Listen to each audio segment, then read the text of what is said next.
Durante quase um século, o quociente de inteligência, conhecido como teste de QI, foi o mecanismo mais confiável para determinar o grau de inteligência de um indivíduo.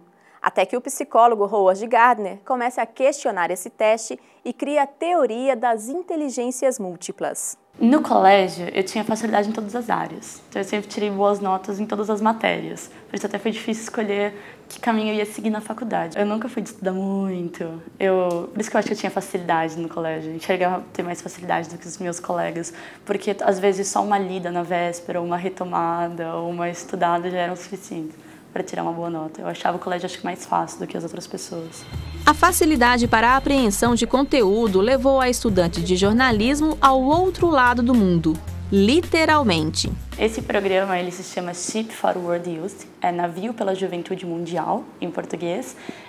O governo japonês é que organiza esse intercâmbio cultural com jovens do mundo inteiro e cada país fica a cargo de escolher a delegação deles. O governo brasileiro escolheu a delegação brasileira com o critério de escolher 10 jovens que tiraram as 10 melhores notas do Enem em 2009 no Brasil inteiro e que tem a bolsa ProUni. Eu tenho a bolsa do ProUni e também tirei uma excelente nota no Enem que me deixou entre as 10 melhores. Foi uma experiência fantástica, porque eu conheci muita gente diferente, dos 5 continentes do mundo, de todas as religiões, de várias línguas. O bom desempenho acadêmico da universitária, no entanto, não a torna capaz de projetar um prédio ou de praticar ginástica artística com perfeição, por exemplo.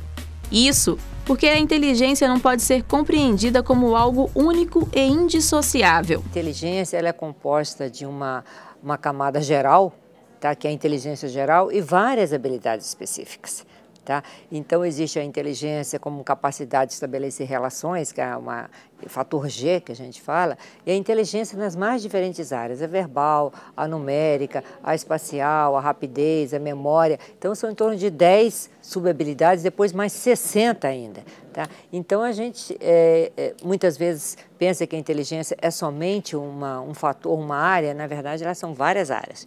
Então, a gente não fala mais inteligência, a gente pode dizer inteligências. As pesquisas na área de neurociência mostram que o cérebro humano é um conjunto de vários módulos distintos, que evoluíram separadamente e hoje funcionam como processadores para as funções específicas. Foi inspirado nessa visão que os neurocientistas têm do nosso cérebro que o psicólogo norte-americano Howard Gardner criou a teoria das inteligências múltiplas. Baseada nas diversas funções do cérebro, a teoria das inteligências múltiplas sugere que os seres humanos têm pelo menos 8 habilidades específicas, ou inteligências. São elas: raciocínio lógico-matemático, linguística ou verbal, corporal, naturalista, intrapessoal, interpessoal, espacial e musical. O raciocínio lógico-matemático é a capacidade de realizar operações numéricas e de fazer deduções. Pessoas com essa habilidade mais desenvolvida conseguem fazer contas de cabeça com facilidade. A inteligência linguística ou verbal é a capacidade elevada de utilizar a língua para comunicação e expressão. Os indivíduos com essa inteligência desenvolvida são ótimos oradores e comunicadores, além de possuírem grande capacidade para aprender idiomas. Quem possui a chamada inteligência corporal tem grande habilidade de utilizar o corpo para se expressar, seja em atividades artísticas ou esportivas. A inteligência naturalista é aquela voltada para a análise e compreensão dos fenômenos da natureza.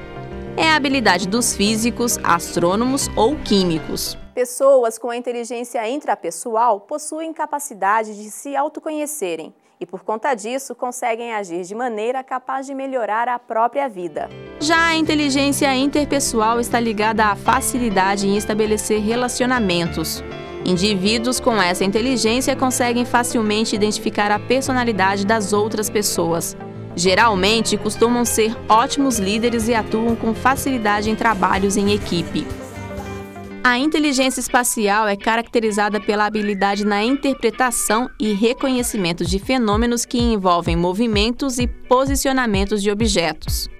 Um jogador de futebol habilidoso possui essa inteligência, pois consegue facilmente observar, analisar e atuar com relação ao movimento da bola. E, por fim, segundo Gardner, a inteligência musical, que está voltada para a aptidão para tocar, apreciar e compor padrões musicais. Eu acho que todo mundo tem inteligência, todo mundo é inteligente, né? E eu acho que a forma, e eu acho que é uma coisa passível de ser desenvolvida, né? Eu acho que uns mais, outros menos, mas eu acho que você consegue, e eu acho que eu acho que isso é conforme o uso. Gardner também acredita que somos todos inteligentes, mas que as nossas aptidões estão divididas em diferentes áreas e que quanto mais estímulo externo uma área recebe, maior será a habilidade do indivíduo. Então, suponhamos que eu tenho uma inteligência visoespacial, eu tenho uma boa capacidade visoespacial, né? E se eu tenho uma capacidade também, por exemplo, respiratória para correr, tá? Eu vou ser um excelente corredor, jogador de futebol e tudo mais. Então, vai depender também se eu fui estimulada, né? Se eu fui dado algumas técnicas. Então não é tipo Olimpíada, você é bom de visoespacial, você é bom de pulmão, então você vai correr na Olimpíada, vai nadar. Não é bem assim.